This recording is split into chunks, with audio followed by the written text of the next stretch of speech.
Buenos días, buenas tardes, buenas noches. Sean domingo como cada bienvenido a una nueva edición de Historias Innecesarias. ¿Cómo les va? Hoy viajamos hasta la década de los 60, más específicamente a los finales de los 60, al núcleo de la cultura hippie. Hoy vamos a ver como quien dice las dos caras de una misma moneda. Mirá qué reflexivo me puse. Y vamos a ver por qué fue un error realizar el Altamont Free Festival. Hoy en Historias Innecesarias, el que quizás fue el peor error de los Rolling Stones. Empecemos. Año 1969. Neil Armstrong pisa la luna, 250.000 personas marchan en contra de la guerra de Vietnam, se estrena Plaza Sésamo y suceden dos hechos casi en simultáneo que muestran las dos caras de una misma generación. Por un lado, la familia, la secta de Charles Manson, comete sus atroces crímenes, llevando el sueño hippie a un lado completamente oscuro, y a los pocos días se lleva a cabo un festival ícono de la misma cultura, Woodstock. 500.000 personas se reunieron en una granja de 240 hectáreas en Nueva York para disfrutar de un festival de 3 días organizado por 4 veinteañeros que marcaría a fuego la cultura hippie de la década de los 60. Al principio la entrada al festival iba a costar unos $18, pero a raíz de la increíble concurrencia se decidió que sea completamente gratuito.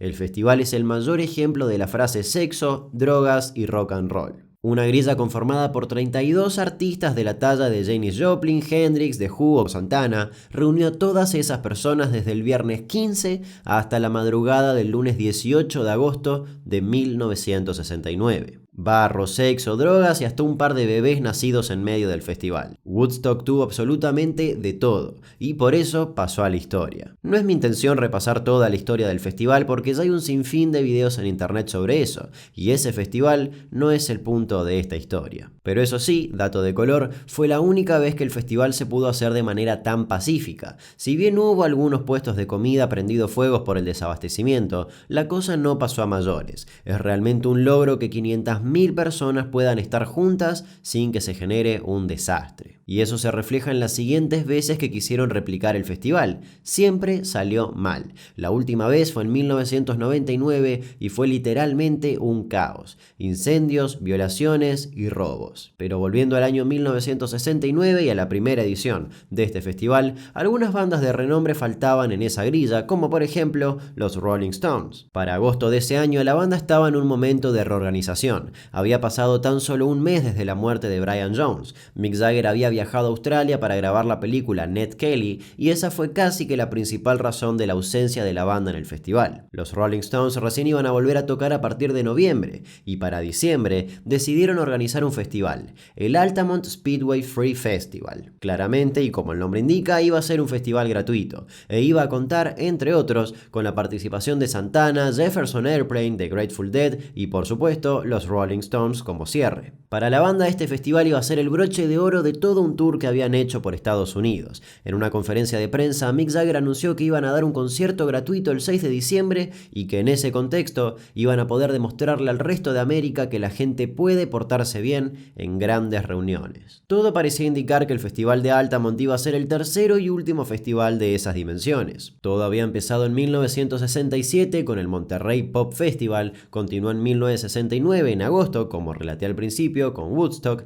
y finalizaría con Altamont en diciembre. Pero desde un principio la organización fue bastante complicada. En primer lugar se decidió que el festival iba a realizarse en el Golden Gate Park en San Francisco, pero nunca recibieron autorización. Por lo tanto lo movieron a un autódromo y después de unos conflictos con el dueño de ese lugar tuvieron que volver a cambiar la ubicación y se decidieron por el autódromo Altamont Raceway. Pero pequeño detalle, la ubicación era sorpresa. El festival se iba a realizar el 6 de diciembre y recién se dio a conocer al público el lugar el 4 de diciembre, 2 días antes. Lo que parecía una pequeña joda o una movida publicitaria iba a ser el principio del caos. Pero antes de meternos de lleno en el festival, vamos a conocer al otro ingrediente de esta explosiva mezcla, los Hells Angels. Los también llamados Ángeles del Infierno son un grupo de motociclistas. Se fundaron en California en 1948 y se identificaban fácilmente por sus camperas y por manejar las motos Harley Davidson. Esta banda fue llegada a ser considerada como una organización criminal por el Departamento de Justicia de los Estados Unidos.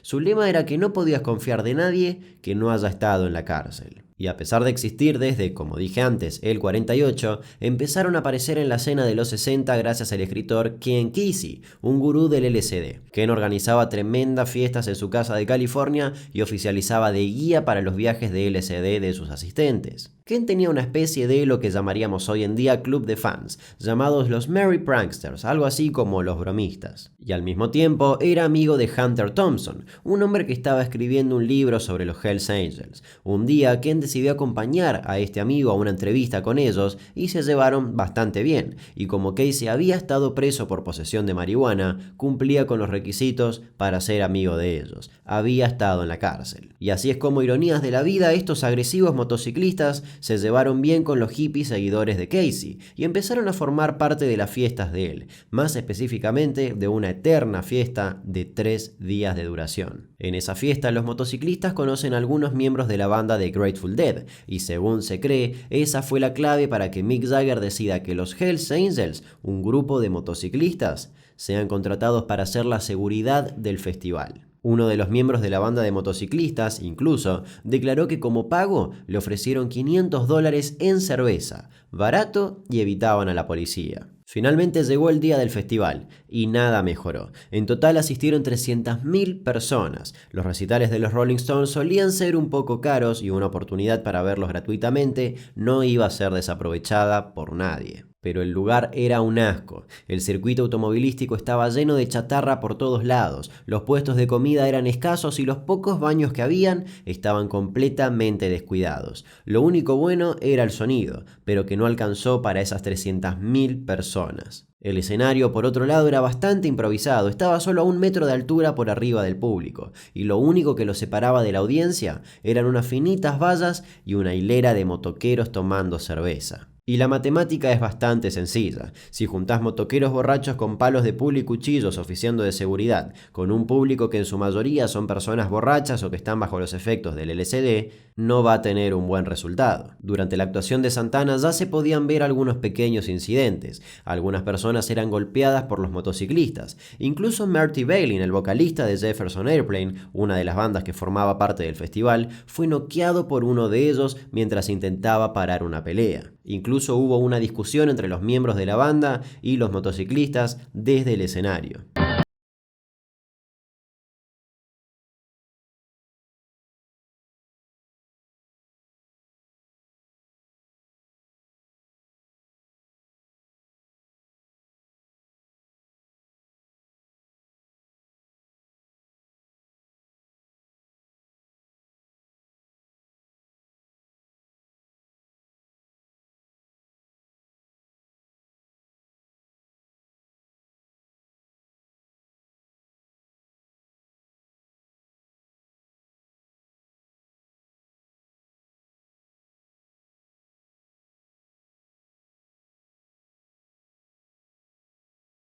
Momento, los Grateful Dead, que iban a tocar antes de los Rolling Stones, decidieron no tocar a raíz de justamente estos incidentes. Ya el panorama era bastante tenso. Los asistentes prendían fuego montañas de basura para intentar recibir algo de calor en medio del frío desierto. Y cuando los Rolling Stones subieron al pequeño escenario, alrededor de las 4 de la mañana, todo se terminó de descontrolar. Oh yeah. Entre el público estaba Meredith Hunter, un chico de 18 años que supuestamente estaba un tanto pasado de metanfetaminas.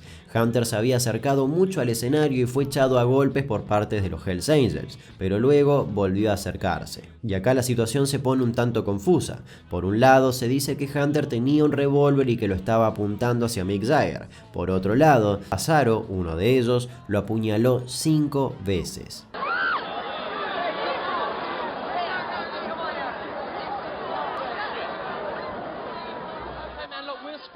You know, if those cats, if you people, we're splitting, man. If those cats don't stop beating everybody up inside, I want them out of the way, man. I don't like uniform. That guy's got a gun out there and he's shooting at the stage. Después, varios otros miembros siguieron pateándolo en el piso. Minutos más tarde, lograron llevarlo a uno de los pocos puestos de asistencia médica del festival. Si bien aún continuaba con vida, no resistió y falleció a los pocos minutos. Para ese momento, los Rolling Stones, que ya habían interrumpido el recital varias veces, decidieron finalizarlo por completo. Al asesinato de Hunter se suman 3 muertes más en el festival, 2 en accidentes automovilísticos cuando estaban llegando y otro un chico que cayó en un canal de agua cercano y se ahogó. Lo curioso de esta historia es que como los Rolling Stones estaban convencidos de que este festival iba a marcar un antes y un después en la historia, lo documentaron todo en una película que se llama Gimme Shelter. No estaban lejos de tener razón, fue un antes y un después, pero de manera negativa. Alan Passaro efectivamente fue detenido por apuñalar a Hunter. Fue juzgado en 1972, pero luego fue absuelto ya que se determinó que actuó en defensa propia. El 25 de mayo de 2005 se anunció el cierre oficial de la investigación, que se había retomado cuando surgió la teoría de que hubo otro atacante, pero finalmente no dio ningún fruto. El diario Los Angeles Times publicó varios artículos en relación a este festival y hasta se mencionaba que si en vez de los Rolling Stones hubiesen actuado los Beatles, todo hubiese sido distinto. Completamente innecesario. En ese entonces, la sociedad aún estaba conmocionada por los acontecimientos relacionados a Manson, y el Festival de Altamont solo potenció esa oscuridad. La inocencia y la alegría hippie comenzaron a desaparecer rápidamente ese día, y el Festival de Altamont pasó a ser considerado como el fin de la generación de Woodstock. Espero que les haya gustado esta nueva edición de Historias Innecesarias. Y si estás viendo esto el día de su estreno, es decir, el día domingo, mañana lunes a las 10:30 por Vorterix voy a tener mi columna quincenal en Últimos Cartuchos y voy a estar hablando de algo que pasaba acá en Argentina al mismo tiempo que pasaba eso en Estados Unidos, también relacionado a todo el universo hippie. Y si estás viendo esto muchos días después de su estreno, bueno, pon en el buscador Últimos Cartuchos, Damián Cook, hippie y lo vas a encontrar. Mirá qué loco, te estoy recomendando algo que todavía ni siquiera salió al aire y ni siquiera se grabó y ni siquiera se publicó. Qué increíble lo que es la tecnología, por favor. Nos reencontramos en la próxima edición de Historias Innecesarias, por supuesto que sí. Like, suscribirse, campanita y todas esas cosas. Hasta luego.